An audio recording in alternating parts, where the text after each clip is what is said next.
गाय के गोबर से कोई करोड़पति बन सकता है ना चौंकाने वाली बात? लेकिन ये कुछ हद तक सच है। लक्ष्मी और गणेश जी की ये प्रतिमाएं भले आपको मिट्टी की लगें, लेकिन ये गाय के गोबर से बनी हैं।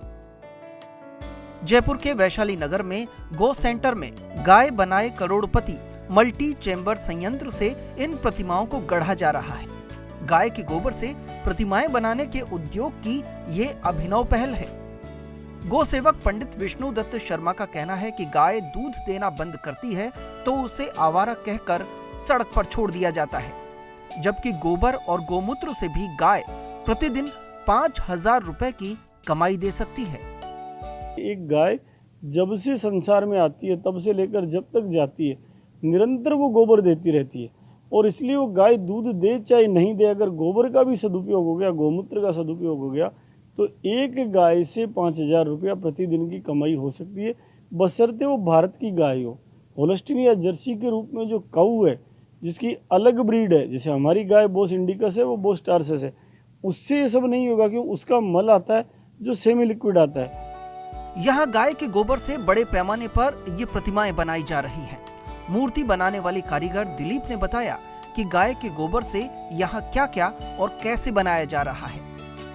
अगर दीपक की डाई है तो 1 मिनट के अंदर कम से कम 60 दीपक बन जाते हैं। ये जब भी प्रेस करते हैं तो 60 दीपक बन जाते हैं। अगर लक्ष्मी गणेश की डाई है तो 1 मिनट में कम से कम 10 से मूर्तियाँ तैयार हो जाती हैं। तो मूर्ति को तैयार करने के बाद में फिर हम उसको सुखाते हैं। सुखाने के बाद में फिर आधे 1 घंटे बाद फिर उसकी कटाई करके फिर उसको छँटाई करते हैं, फिर उसको सीधा रखते हैं, प्लेटफॉर्म पे रखते हैं, क्योंकि ऐसे तो उसमें मोड़ भी आ सकता है।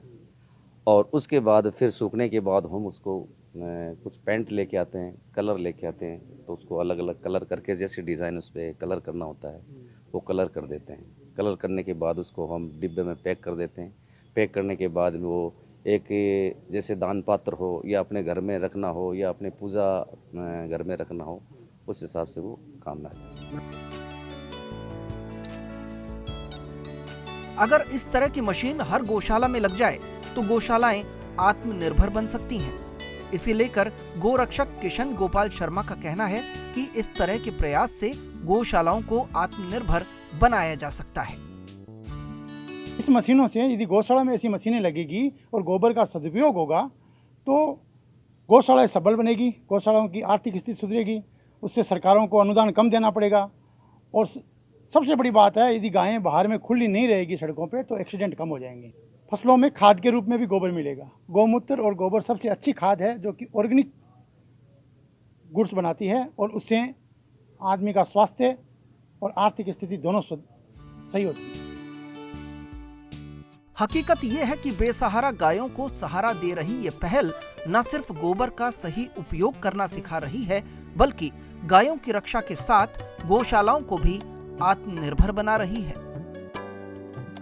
एटीवी भारत के लिए जयपुर से विशाल शर्मा की रिपोर्ट।